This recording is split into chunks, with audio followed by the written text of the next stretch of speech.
Está começando mais um minicast.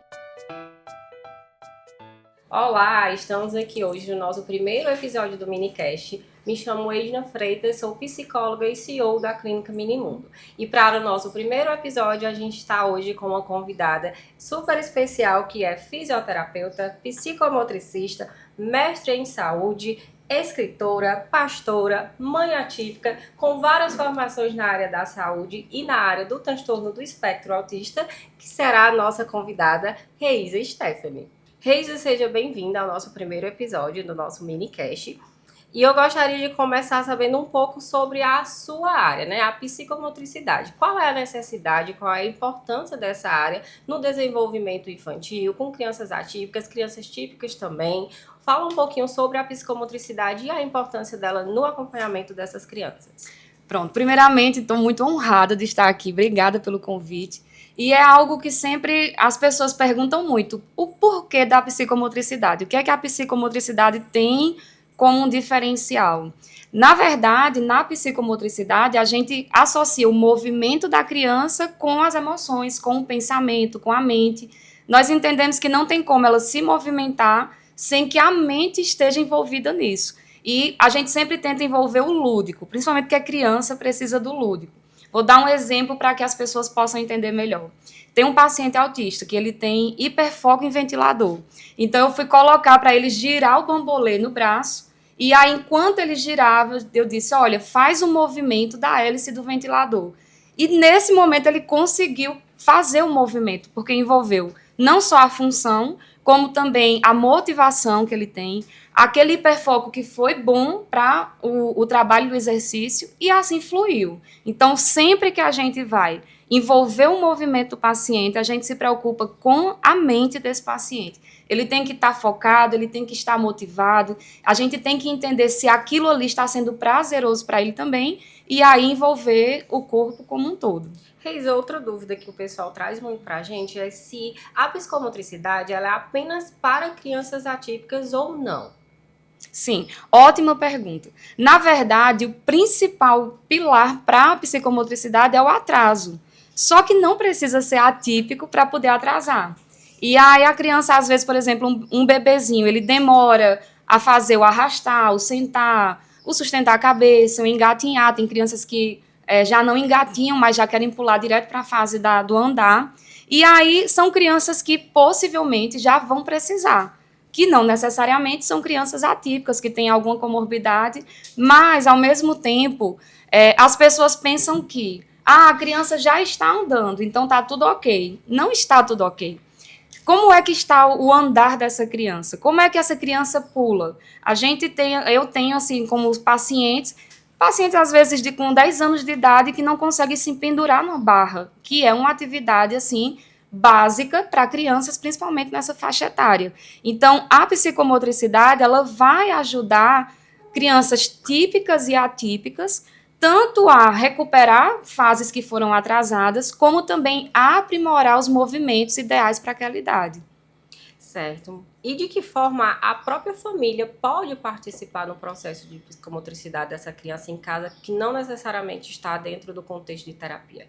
E faz uma diferença. A gente sabe que quando os pais se envolvem, né, e eu como mãe atípica, eu sei bem como é isso, é fundamental.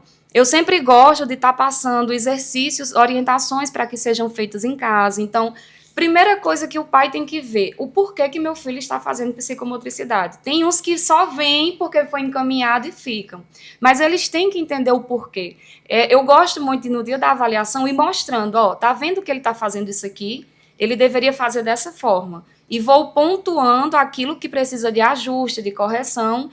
E os pais entendendo a necessidade, eles vão começar em casa já também fazer os ajustes. Então, essa participação, essa troca entre os pais e a clínica e os terapeutas faz uma diferença grande no desenvolvimento da criança.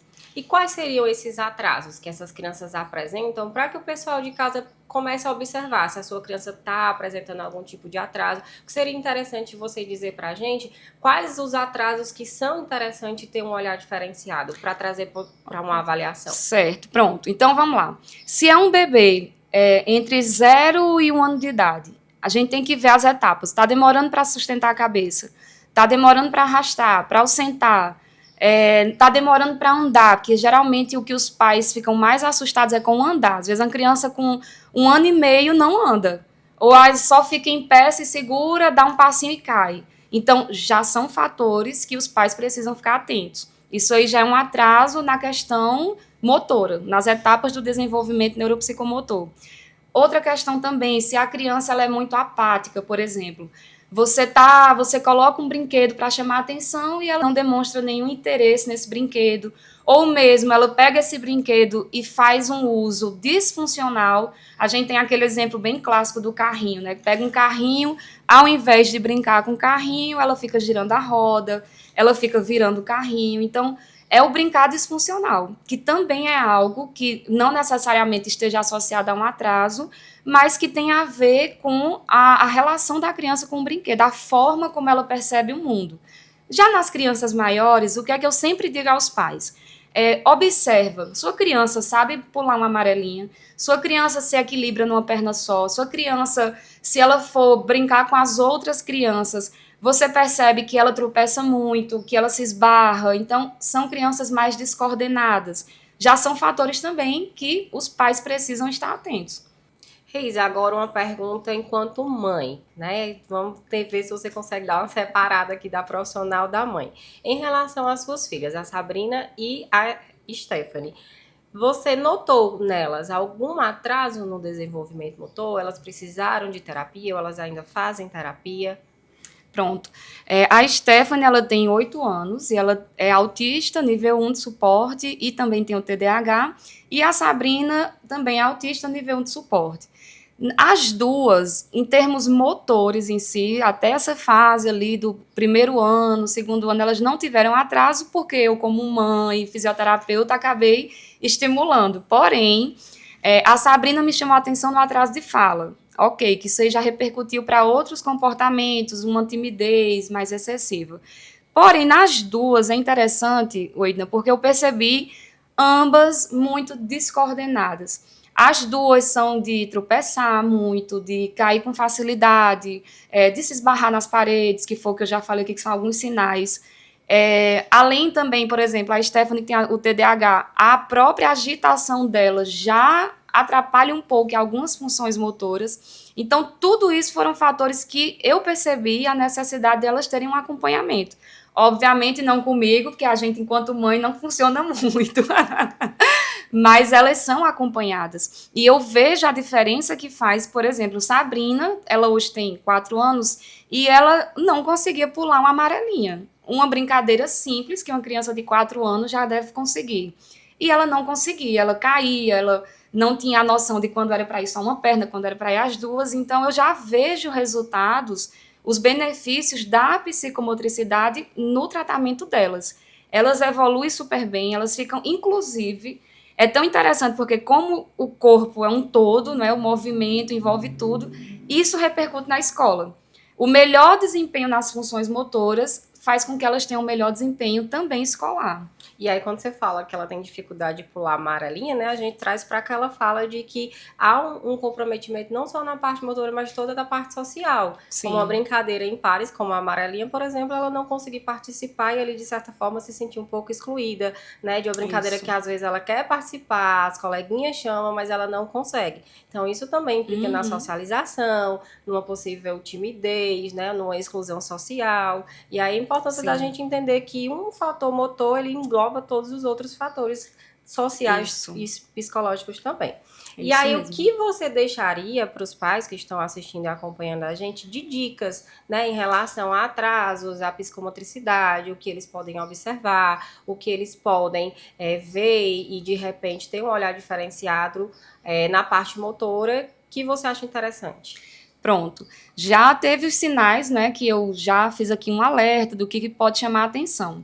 O que eu peço aos pais que estão acompanhando é que, se vocês perceberem que algo está diferente do padrão, se os coleguinhas fazem, o seu filho não faz, ou se já chegou alguém da família, sempre tem alguém que observa uma coisa, não fiquem com raiva, recebam isso, acatem isso e procurem um profissional especializado. Por quê?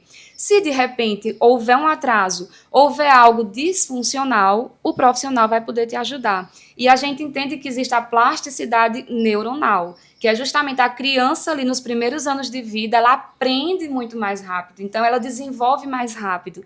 Imagina um pai que deixa para procurar um acompanhamento, um filho apenas com 8 anos de idade. Olha a janela que ele perdeu nesse tempo. Então, o quanto antes, melhor. Não tem nenhum problema. Tem esse acompanhamento, participa, tira dúvidas, leva as orientações para fazer em casa e vocês vão ver a diferença que vai fazer no desenvolvimento do seu filho. Reisa, muito obrigada, tá, por ter vindo participar. E a gente encerra o nosso primeiro episódio com essa convidada maravilhosa que faz parte da nossa equipe. Então, qualquer atraso, qualquer dúvida, não hesite em procurar, né, a Reisa ou uma psicomotricista e evitar aí danos futuros no desenvolvimento motor do seu filho.